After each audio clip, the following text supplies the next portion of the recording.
पिछले व्याख्यानों में हमने गद्य काव्य के अंतर्गत संस्कृत के जो 3 शीर्ष गद्यकार हैं सुबंधु, बाण और दंडी, इनके विषय में अध्ययन किया। आज हम आधुनिक संस्कृत जो गद्यकार हैं, वैसे तो अनेक गद्यकार हुए हैं, लेकिन जो प्रसिद्ध और सबसे श्रेष्ठ जो गद्यकार हैं आधुनिक युग में, पंडित अंबिका दत्त व्यास, उनके विषय में अध्ययन करेंगे कि सुबंधु, बाण और दंडी ये 3 प्रमुख गद्यकार थे, लेकिन इनके बाद भी अनेक गद्यकार हुए हैं। लेकिन इन तीनों के काव्योत्कर्ष के सामने जो है वो उनकी रचनाएं जो है इतना अधिक महत्वपूर्ण स्थान नहीं रहा, इनकी रचनाओं का इतने चर्चित भी नहीं रहे हैं वो। फिर भी जो गद्य परंपरा है वो तो शाश्वत चलती रहती है, और इसी परंपरा में कुछ ऐसे विशिष्ट गद्यकार भी हुए हैं जो भले ही दंडी, बाण, सुबंधु की परंपरा के न हों, लेकिन फिर भी उन्होंने देश काल के परिदृश्य में उत्तम कोटि के गद्य की रचना की है। और जो आधुनिक गद्यकार हैं, उन गद्यकारों में पंडित जो अंबिका दत्त व्यास हैं, वो सर्वाधिक प्रसिद्ध एवं सर्वोत्तम गद्यकार माने जाते हैं, अर्थात इनका अत्यंत महत्वपूर्ण स्थान है। उनके द्वारा रचित शिवराज विजय 19वीं शताब्दी का 1858 से 1900 के बीच का सबसे सुंदर गद्य काव्य है।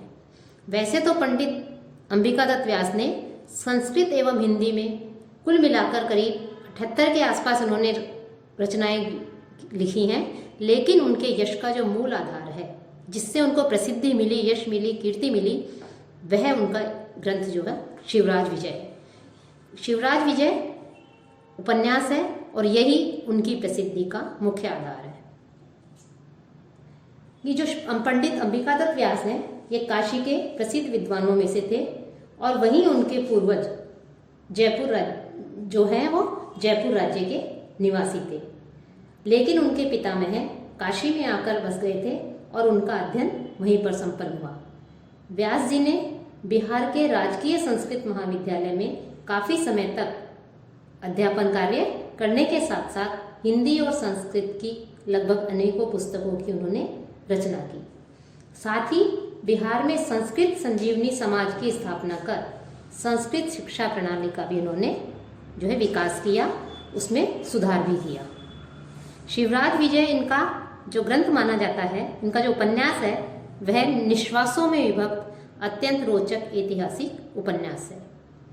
इसमें शिवाजी का चरित्र ही जो है वो उपन्यासात्मक शैली में काव्यबद्ध किया गया है। इस उपन्यास में आधुनिक उपन्यास लेखन की जो विधा है उसका अनुसरण किया गया है। कवि का वर्णन क्षमता, कल्पना विन्यास, अलंकारिक शैली, शब्द योजना एवं चित्रात्मकता इनके इस ग्रंथ में देखने को मिलती है। शिवराज विजय का मुख्य रस वीर है, भाषा शैली अत्यधिक प्रभावोत्पादक है और प्रसंग के अनुकूल विभिन्न शैलियों का इन्होंने इसमें प्रयोग किया है। साथ ही शिवराज विजय की जो भाषा है यह प्रभावी, प्रभावमयी और वर्णनानुकूल है। माधुर्य, ओज और प्रसाद सभी गुणों का उन्होंने इसमें श्रेष्ठ रूप और सही स्थान पर जो है निर्वाह किया है। साथ ही अलंकारों का भी इन्होंने समुचित प्रयोग जो है अपने इस उपन्यास में किया है। और शिवराज विजय की सर्वांगीण सफलता के कारण ही जो व्यास जी हैं, जो पंडित अंबिका दत्त व्यास हैं, इनको अभिनव बाण भी कहा जाता है। तो जहाँ तक शिवराज विजय के विषय में हम देखें तो शिवराज विजय एक ऐतिहासिक उपन्यास है। इसमें छत्रपति शिवाजी के जीवन को जो है औपन्यासिक पद्धति से उपन्यास्त किया है। कवि ने यद्यपि कथा वस्तु एवं पात्र ऐतिहासिक ग्रहण किए हैं, लेकिन उन पर कल्पना का भी उन्होंने प्रयोग किया है। कवि ने अपनी प्रतिभा से जो ऐतिहासिक कथा वस्तु है उसमें कतिपय रोचक परिवर्तन भी उन्होंने किए हैं। इसमें छत्रपति शिवाजी की विजय गाथा का बहुत ही ओजपूर्ण ढंग से जो है उन्होंने वर्णन किया है। शिवराज विजय के नायक शिवाजी और प्रतिनायक मुगलों के अंतिम सर्वाधिक शक्तिशाली सम्राट औरंगजेब है। इन दोनों चरित्रों के युद्ध कौशल, नीतियों एवं विविध कार्य जो कलाप हैं, उनके कारण से उनके साथ ही जो है उपन्यास की कथा का हम विकास देखते हैं, विकास हुआ है। साथ ही जो शिवाजी और औरंगजेब जो मुख्य पात्र हैं, इसके अलावा यशवंत सिंह, गौर सिंह, श्याम सिंह, अफजल खां आदि जो चरित्र हैं, उन चरित्रों को भी इन्होंने बड़ी निपुणता से उनको यहाँ पर उभारा है।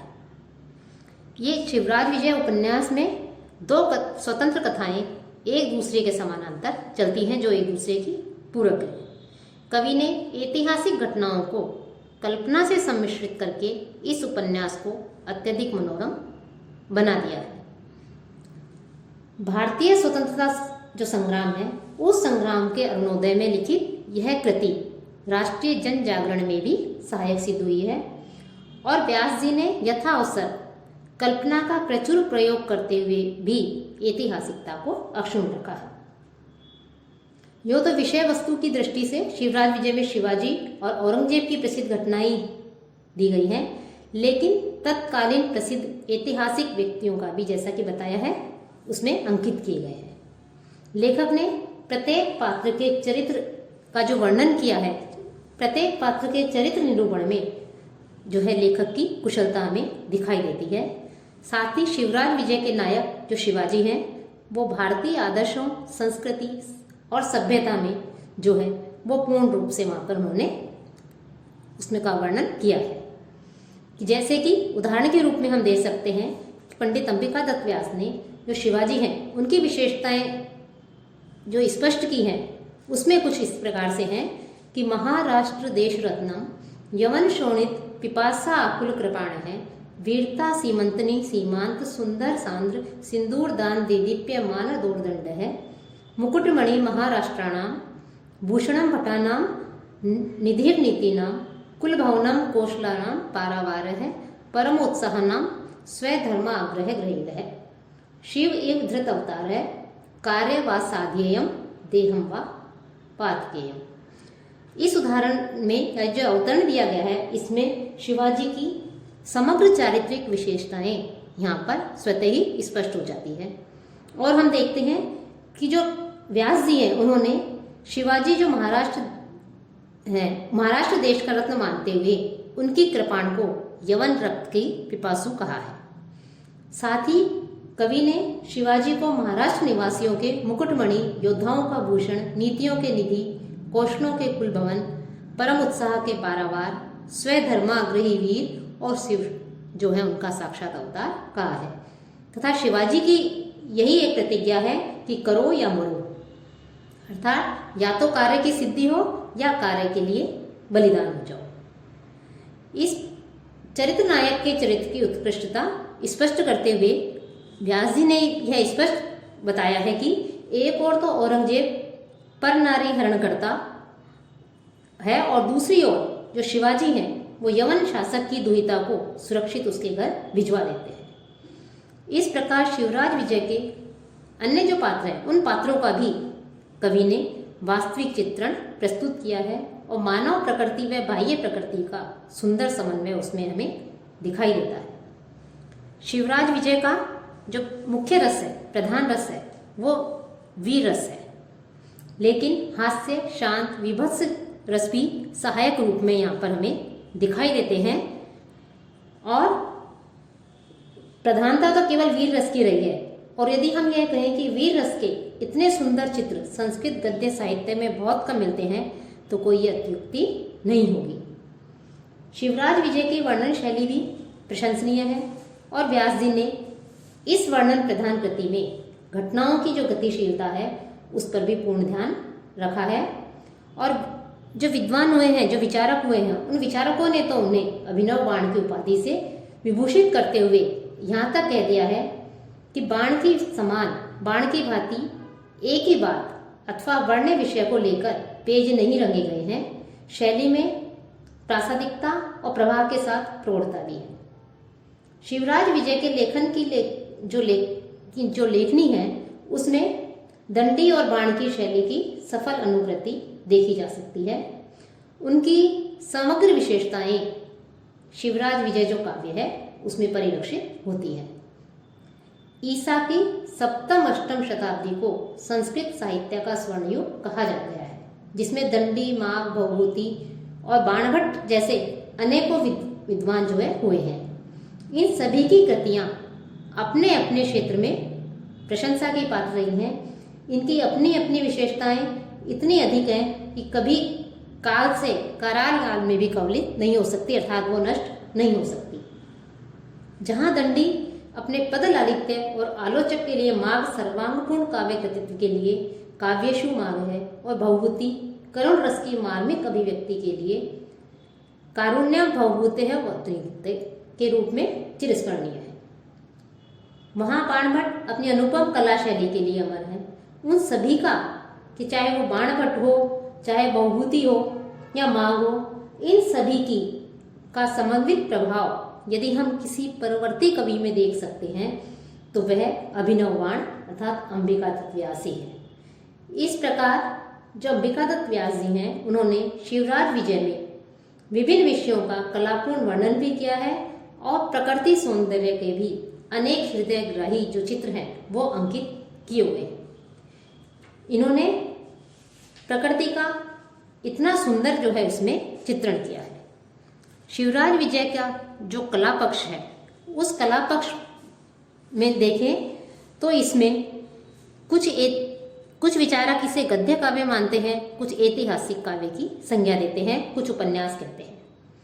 क्योंकि इसमें गद्य काव्य की शैली अपनाई गई है, अतः इसे सहज ही गद्य काव्य मान लिया जाता है, इसे गद्य काव्य कह सकते हैं। शिवराज विजय का भाषा सौंदर्य भी सराहनीय है। इसमें भावों के अनुरूप ही भाषा जो है प्रयुक्त हुई है तथा भाषा सर्वत्र भाव का ही अनुसरण करती है। आधुनिक युग का यही एकमात्र उपन्यास है जिसकी रोचकता, भाषा प्रवाह, वर्णन कौशल एवं अभिव्यंजनात्मकता सर्वथा मौलिक एवं अद्भुत है। देश प्रेम, राष्ट्रभक्ति, उदात्त भावना एवं आधुनिक वातावरण में लिखा गया यही एकमात्र उपन्यास है जिसे सही अर्थ में आधुनिक काव्य या आधुनिक गद्य काव्य कहा जा सकता है। शिवराज विजय में ऐतिहासिक घटनाओं का कल्पनापूर्ण, हृदयग्राही और विशद वर्णन किया गया है। इसके संवाद रोचक और स्वाभाविक है और अनेक स्थलों पर हास्य और विनोद का भी वर्णन है। शिविरों एवं युद्ध आदि के वर्णनों में ऐतिहासिकता भी है और अलंकार शास्त्र की मर्यादाओं का पालन भी कवि ने किया है। यह काव्य आधुनिक उपन्यासों के समान अत्यधिक रोचक है। इसमें कथा में प्रवाह और घटनाओं में जो है गति है वो हमें इसमें दिखाई देती है। इन्होंने सब प्रकार से श्रेष्ठ जो है उस काव्य की रचना की है। इसकी भाषा उत्तमोत्तम, ओजस्विनी भी, अर्थपूर्ण और सुबोध भी है। साथ ही व्यास जी जो है उन्होंने राजनीति और रणकौशल का भी सुंदर निरूपण अपने शास्त्र में किया है। सर्वोपरि गुण इसका यह है कि विषय ऐतिहासिक है, अधिकांश वास्तविक है, कपोल कल्पित नहीं है। देशभक्ति, जन्मभूमि भक्ति, जो प्रजा है उसकी राजभक्ति, दोनों की धर्मभक्ति और राष्ट्रीय भावना से भरा हुआ है। जिन भावों का अर्वाचीन संस्कृत ग्रंथों में हमें संथा भाव दिखाई देता है वो यहाँ पर हमें दिखता है। पंडित अंबिकादत्त व्यास की जो विशेषताएं हैं उनकी वर्णन चातुर्य, भाषा शैली को देखकर ही समीक्षकों ने उन्हें जो है, जैसा कि पहले अभी बताया था हमने कि उन्हें अभिनव जो बाण है उस अभिनव बाण की संज्ञा से जो है उन्हें अभिभूत किया है, अभिनव बाण कहा जाता है। इनकी भाषा अलंकृत होते हुए भी स्वाभाविक है और इन्होंने भावानुरूप ही भाषा का प्रयोग किया है। तो इस प्रकार से हम देखते हैं कि जहाँ प्राचीन जो गद्यकार हुए हैं प्रसिद्ध, दंडी, सुबंधु, बाण, उनका जैसे गद्य काव्य में प्रमुख स्थान रहा है, उन्हें महत्वपूर्ण स्थान दिया गया है, वैसे ही जो आधुनिक संस्कृत गद्यकार हैं उन गद्यकारों में पंडित अंबिकादत्त व्यास को महत्वपूर्ण स्थान प्रदान किया गया है।